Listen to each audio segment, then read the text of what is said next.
जागरण exclusive दास्तान खौफ की, एक बोलता हुआ भूत।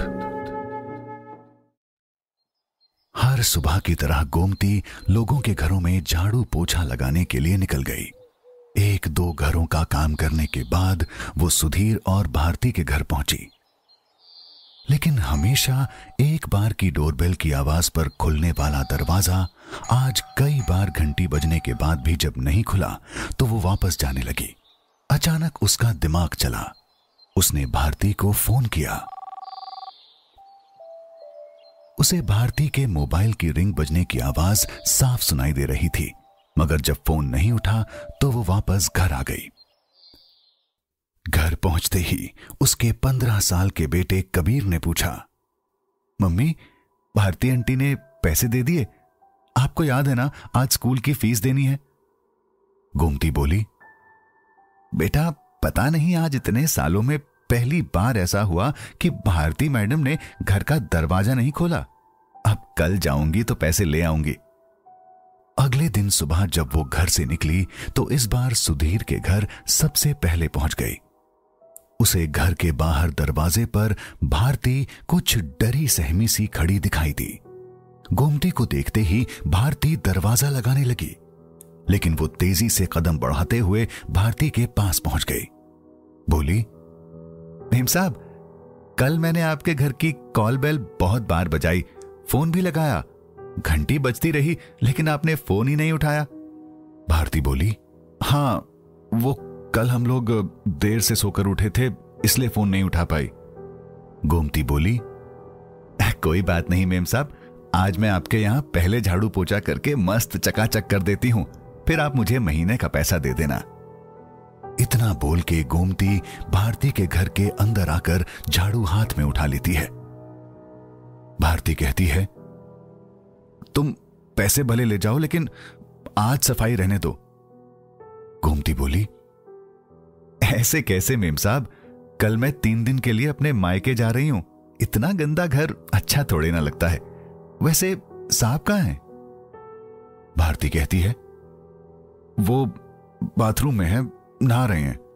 गोमती फिर पूछती है, उदय भाई साहब दिखाई नहीं दे रहे? भारती लड़खड़ाती सी जबान में कहती है, वो कल अपने मामा के घर पटना गया है, मैं पैसे लाती हूं। इतना कहकर भारती अपने बेडरूम में गोमती की पगार का पैसा लेने चली जाती है। गोमती झाड़ू लेकर हमेशा की तरह सुधीर के छोटे भाई उदय के कमरे से सफाई की शुरुआत करती है। इस बीच भारती गोमती को आवाज लगाती है। गोमती झाड़ू छोड़कर जी मेम साहब बोलती हुई तेजी से पलटती है, लेकिन पलटते ही कमरे में रखी हुई एक बड़ी सी अलमारी से टकरा जाती है। अलमारी से टकराते ही उसका दरवाजा खुलता है और एक लाश धड़ाम से नीचे गिर जाती है। ये लाश उदय की थी। लाश के नीचे गिरते ही गोमती की चीख सुनकर भारती और सुधीर दोनों आ जाते हैं। गोमती रोते हुए कहती है, मेम साहब, उदय की लाश? मगर आप तो कह रही थी उदय भाई साहब पटना गए हैं। सुधीर गुस्से में आकर गोमती को एक जोरदार चांटा मारता है और भारती से कहता है, तुम दरवाजा बंद करो। भारती दरवाजा बंद करके गोमती से कहती है, मैंने तुमसे कहा था ना, आज सफाई नहीं करनी है, फिर क्यों आई इस रूम में? डरी हुई गोमती कहती है, जी मेम साहब, गलती हो गई, लेकिन उदय। सुधीर गोमती के बाल पकड़ते हुए बोला, अगर तुमने उदय के बारे में किसी से कुछ भी कहा तो मैं तुम्हें, तुम्हारे बेटे और पति तीनों को जिंदा नहीं छोड़ूंगा। डरी सहमी गोमती रोते हुए बोली, जी साहब, मैं चुप रहूंगी, किसी से कुछ नहीं कहूंगी। भारती गोमती को पैसे देने लगती है। ये लो तुम्हारे 2000 रुपए, और अब जाओ। सुधीर गोमती को रोकता है, ऐसा करो तुम ये 10,000 रुपए रख लो, लेकिन याद रखना।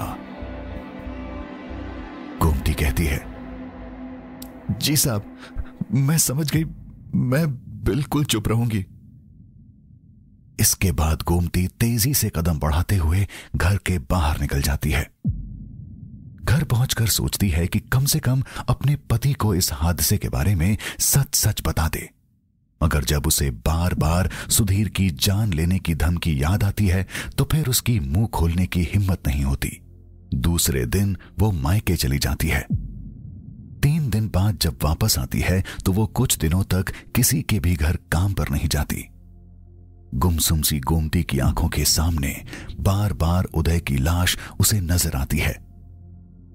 कुछ दिनों बाद जब उसके पैसे खत्म हो जाते हैं तो लोगों के घरों में फिर काम पर जाने लगती है, मगर भारती और सुधीर के घर नहीं जाती। एक दिन भारती गोमती को काम पर आने के लिए फोन करती है। गोमती उसे बहुत टालती है, मगर जब भारती कहती है कि वो उसके पैसे बढ़ा देगी तो वो राजी हो जाती है। गोमती दूसरे दिन जब भारती के घर पहुंचती है तो सुधीर उससे पूछता है, तुमने किसी से कुछ कहा तो नहीं? वो बोली, नहीं साहब, बिल्कुल नहीं। इसके बाद गोमती अपना काम शुरू कर देती है। सफाई करते वक्त उसे बार बार उदय का अपने भाई भाभी के साथ रोज रोज का झगड़ा याद आता है। सुधीर और भारती उदय की बेकारी की वजह से जिस तरह ताने देते थे, अक्सर गोमती के सामने ही कई बार उस पर हाथ तक उठा देते थे। एक एक करके उसे सब कुछ याद आता जाता है। लेकिन यह बात इस हद तक बढ़ जाएगी कि दोनों उदय का मर्डर कर देंगे, उसने ऐसा सपने में भी नहीं सोचा था। सफाई करके गोमती जब जाने लगती है तो भारती गोमती से कहती है, गोमती, उदय वाला कमरा क्यों छोड़ दिया? गोमती की हिम्मत तो नहीं होती, मगर फिर भी वो उदय वाला कमरा साफ करने लगती है। उसकी नजर अलमारी पर पड़ती है तो वो सहम सी जाती है। एक पल के लिए उसे ऐसा लगता है जैसे उदय की लाश अलमारी से बाहर निकल के गिर जाएगी। वो काम करके चली जाती है। रात को उसे बहुत देर तक नींद नहीं आती।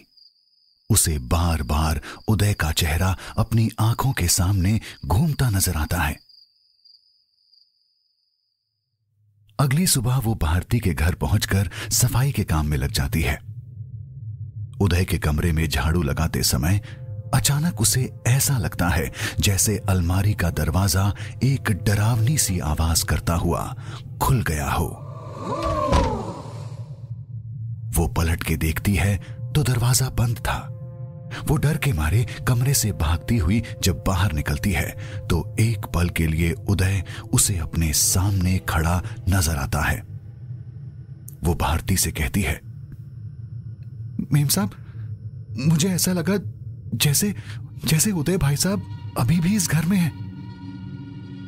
सुधीर गोमती को डराते हुए कहता है, मैंने क्या कहा था? उदय का नाम भी अपनी जुबान पर मत लाना, नहीं तो। गोमती कहती है, जी साहब, मैं तो सिर्फ आपसे कह रही हूं। इतना कह के गोमती चली जाती है। अगली सुबह गोमती 1-2 घरों में काम करने के बाद भारती के घर पहुंचती है। सुधीर घर पर नहीं था। वो भारती से कहती है, मेम साहब, कुछ पैसे मिल जाते तो। भारती बोली, बाद में ले लेना, अभी नहीं है। गोमती बोली, मेम साहब, अभी मेरे को जरूरत है, फिर आपका इतना बड़ा राज भी तो मैं किसी से नहीं बोली। भारती थोड़ी डर सी जाती है। वो कहती है, तुम रुको, मैं अभी एटीएम से पैसा लेकर आती हूं। भारती पैसे निकालने चली जाती है। गोमती घर की सफाई में लग जाती है। उदय के कमरे की सफाई करते वक्त अचानक अलमारी का दरवाजा खुलता है। उसे अब की बार साफ साफ उदय की लाश उससे बातें करती नजर आती है। उदय गोमती से कहता है, गोमती, मुझे मेरे भैया भाभी ने गला दबाकर मार डाला। ये बात सिर्फ तुम जानती हो। तुम ये भी जानती हो कि दोनों मुझे कैसे टॉर्चर करते थे। मेरी आत्मा भटक रही है। दोनों ने मुझे हाईवे के किनारे वाले जंगल में तालाब के पास दफनाया है। जब तक दोनों को इसकी सजा नहीं मिल जाती, मैं भटकता रहूंगा। उनको सजा दिलाने का काम सिर्फ तुम कर सकती हो, सिर्फ तुम गोमती। उदय का भूत अपने सामने खड़ा देखकर वो दहशत में आ जाती है। अचानक अलमारी का दरवाजा अपने आप एक डरावनी सी आवाज करता हुआ बंद हो जाता है। गोमती डरते हुए दरवाजा खोलती है, लेकिन उदय अलमारी में नहीं था। वो दरवाजा बंद कर देती है। इतने में भारती पैसे लेकर आ जाती है। डरी हुई गोमती सोचती है कि वो भारती को उदय के भूत की सारी बात बता दे, मगर उसकी हिम्मत नहीं होती। वो अपना काम करके और पैसे लेकर चुपचाप चली जाती है।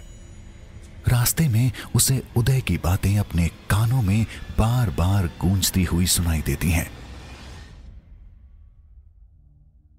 वो घर पहुंचकर अपने पति को सब बताती है। उसका पति कहता है, उदय के भूत की दहशत में हर दिन मरने से अच्छा है कि पुलिस को हम सब बता देते हैं। इससे सुधीर और भारती को उनके कर्मों की सजा मिल जाएगी और उदय के भूत से तुम्हारा पीछा भी छूट जाएगा। इसके बाद दोनों हिम्मत करके पुलिस को सब बता देते हैं। पुलिस गोमती की निशानदेही पर उदय की दफन लाश बरामद कर लेती है। भारती और सुधीर को उदय के मर्डर के लिए सजा हो जाती है। गोमती को फिर कभी भी उदय का भूत नहीं दिखता। हालांकि ये बात और है कि वो इस हादसे को कभी भूल भी नहीं पाती।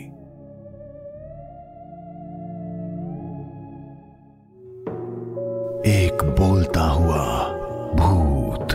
कहानी प्रकाश गुप्ता, नैरेटेड बाय आशीष भंडारी।